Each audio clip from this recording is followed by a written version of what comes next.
I don't want to scare you, but all the dead are in a place that even scientists fear.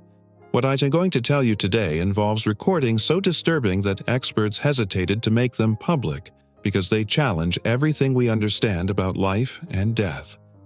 Imagine that many years ago, a man named Carl Jung, one of the greatest scholars of the human mind, dove into something that no one could quite explain: the world of spirits, of people who have already died but still seem to communicate with the living. Does life after death really exist? Carl Jung believed it did, and his courage in exploring this mystery will leave you deeply thinking about what comes next. Think about how you feel when you lose someone you love.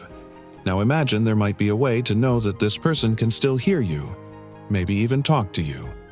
Carl Jung was different from other scientists because he wasn't afraid of the unknown. On the contrary, he believed that within each of us lies a secret connection to the spiritual world, a place where all souls go after leaving their bodies.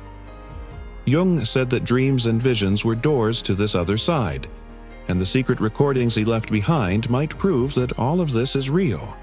These recordings are so incredible that even today, experts are still shaken when they hear them, because they carry messages that are impossible to explain.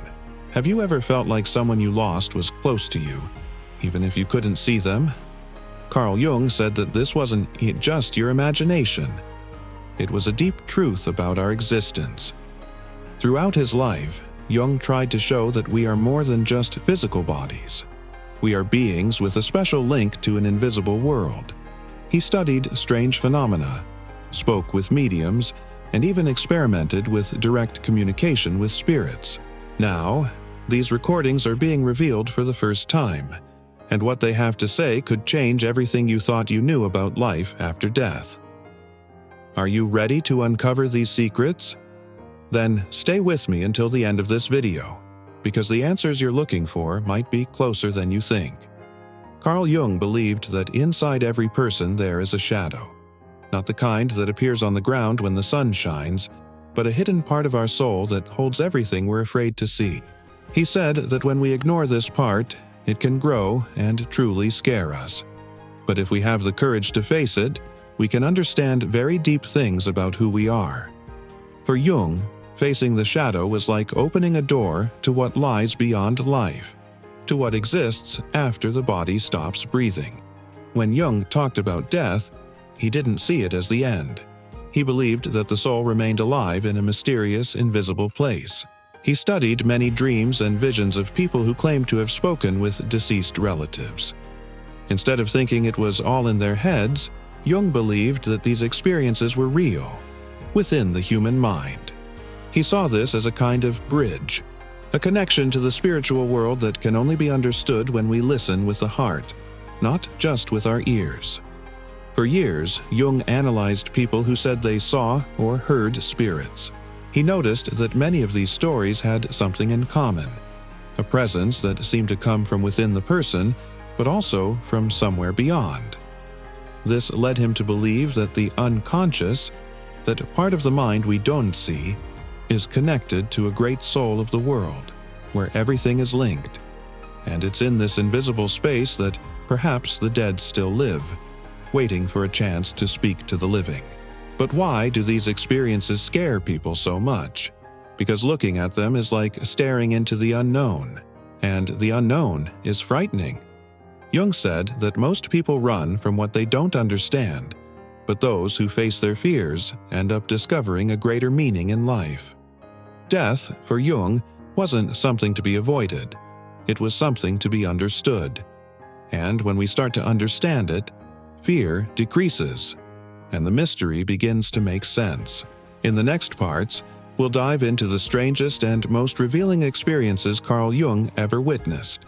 We'll explore the recordings scientists tried to hide, afraid of what they might reveal. But first, remember, this isn't about monsters or ghosts. It's about love, loss, and the courage to believe that life might continue, even after the end. Stay with me, because now we're going to cross the line between the visible and the invisible. During his studies, Carl Jung encountered people who claimed to hear mysterious voices coming from places where no one else heard anything. Instead of saying these people were sick, Jung listened to them carefully. He believed that these voices could come from the collective unconscious, a kind of invisible cloud, where the thoughts and memories of all humanity live. And maybe, hidden within these strange messages, were clues about what happens after death. Jung knew that not everything we feel can be explained with simple words. Sometimes, truth comes in the form of symbols, images, or dreams. He said that the dead might communicate with us through silent signs, a smell that appears out of nowhere, a song that plays at the exact right moment, a feeling that someone is beside us. Jung called this synchronicity, when two things happen at the same time without explanation, but with a very special meaning. It was by studying these synchronicities that Jung began working more closely with mediums. Although he wasn't a medium himself, he had someone very close to him, his own cousin, Helene Preiswerk, who claimed to speak with spirits. Jung observed her sessions and realized there was something more going on, something that wasn't fake nor madness. It was as if her soul connected with something greater, a living energy coming from another world. Based on these experiences, Jung began to document dreams, letters, and even reports from people who, without knowing each other, described the same type of spiritual presence. These similarities drew the attention of scientists at the time, but many were afraid to accept them. After all, admitting that the dead might communicate with the living would change everything we know about reality. That's why many of these recordings and notes were hidden or ignored for decades. But now, little by little, this information is coming to light. And what it reveals is astonishing. Voices captured seemingly out of nowhere, speaking words that only someone who had passed away could know. Sounds that defy science, but that make perfect sense within Jung's deep psychology. He always said that the invisible world is not less real. It is just harder to understand. And maybe, listening to these voices is the first step to seeing what's always been here, right beside us. Some of the recordings that surfaced over time left scholars speechless. In almost whispered voices, messages were captured during medium sessions and recorded with simple equipment, long before modern technology. These voices spoke names, dates, and secrets that no one else could possibly know. And even stranger, many of them claimed to be from the other side, waiting for someone to finally hear them. Jung never said outright that this was proof of life after death, but he made it very clear that the content of these phenomena could not be ignored. Jung believed that the human mind had a direct link to the invisible. He said that the unconscious was like a bridge connecting life to what exists beyond it. The voices in the recordings to him didn't come from ghosts like in the movies, but from a deep and symbolic reality where souls continue to exist. When someone dies, the body stops, but the psyche, the living soul, goes on to another level of existence, and sometimes that level finds a way to be heard. These discoveries were treated as something dangerous.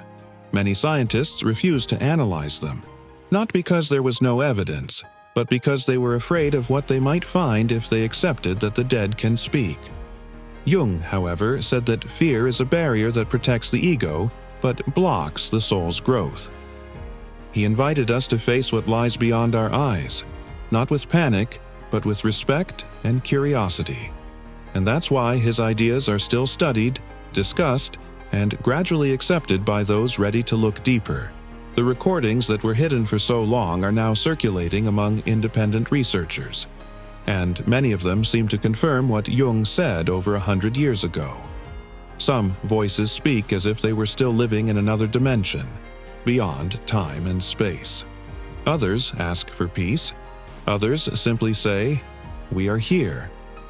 Listening to these recordings is like opening a window to a world that has always been present, but few have dared to face it. And this is where the question becomes stronger. Are we ready to accept that death is not the end? That maybe, instead of a full stop, it's just a comma? Carl Jung showed us that there's more life hidden in the shadows than we imagine. And maybe these voices aren't here to scare us, but to remind us that something more still exists, waiting to be understood. Carl Jung taught that everything that scares us out there already exists, in some way, inside of us. He said that each person carries an invisible universe in their heart, a place filled with memories, emotions, and even presences we can't fully explain. That's why, when someone feels that a loved one is still nearby, it is not madness. It's as the soul trying to say that the connection wasn't broken, it just changed form. Life after death, for Jung, begins long before the end. It begins in our relationship with the mystery. In many of his writings, Jung spoke about experiences that touch the boundary between the visible and the invisible world. He believed that the human soul had roots in something much greater, something eternal. When we die, according to him, we aren't thrown into the void, but we return to this great world soul, as if we were drops going back to the ocean. The pain of loss, then, would not be the end of the story, but the beginning of a new way to hear and feel those who are gone. These ideas might seem difficult, but Jung had a simple way of explaining them. He used images, metaphors, and stories. He would say, for example, that dying is like walking through a door. On the other side, the house is still there, just with a different light.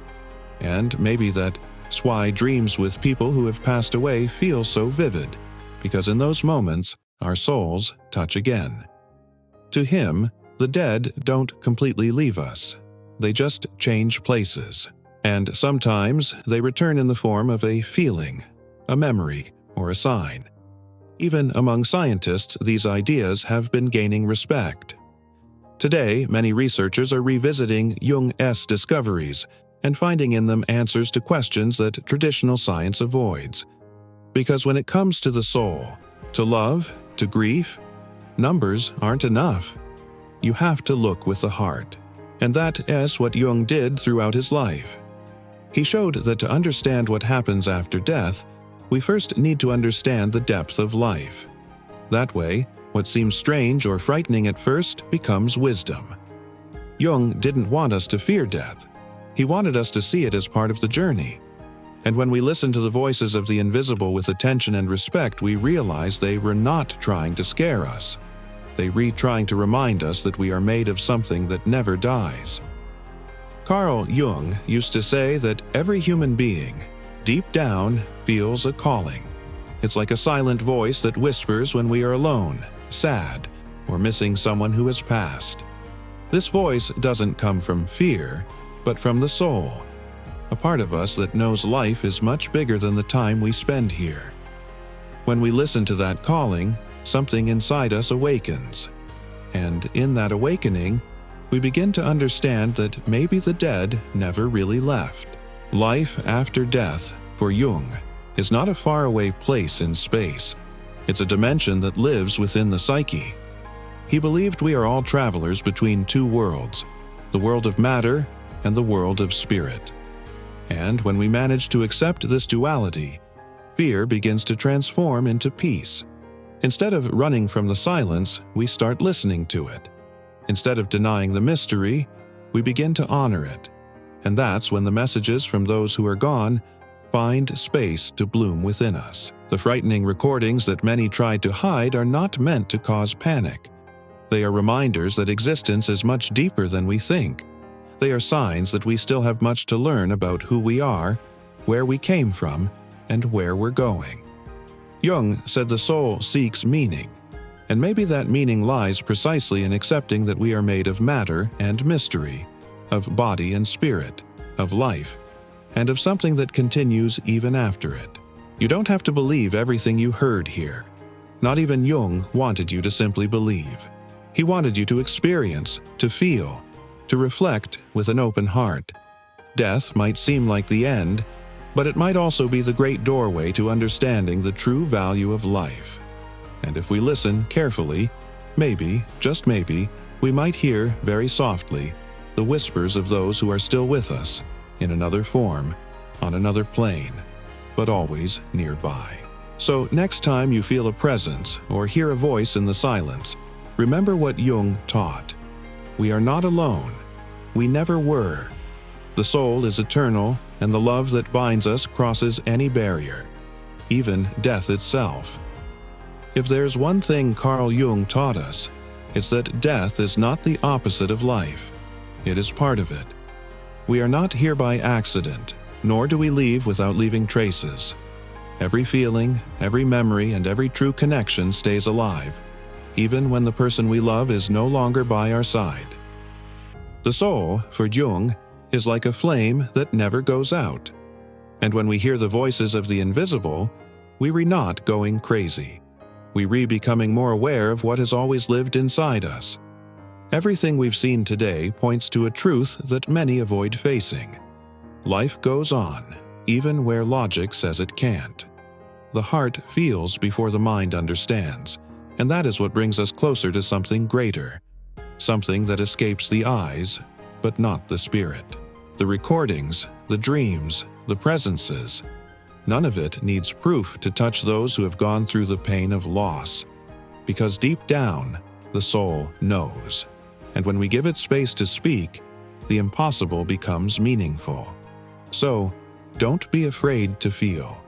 If a familiar smell suddenly fills the air, if a song moves you without a clear reason, or if you dream of someone who has passed, just listen. Listen with the heart of a child, one who still believes in what can be seen. Jung said the real miracle isn't hearing the dead, it is learning to truly hear yourself. And once you learn that, you never feel alone in the same way again. Maybe you've never heard a voice from the beyond. But what if, now, after everything we've talked about, you start noticing signs you once ignored? The soul speaks all the time. We just need to quiet down inside. And when we do, we feel that we are not alone. We never were, because true love doesn't die. It simply changes form. And death, in the end, might just be another way to keep loving. If this video touched something inside you, share your experience in the comments. Maybe it will help someone else who is also searching for answers. Like the video if it made sense to you, and if you want to continue this journey with me, subscribe to the channel and hit the bell. Here, we're not afraid of the invisible. We learn from it. See you in the next video.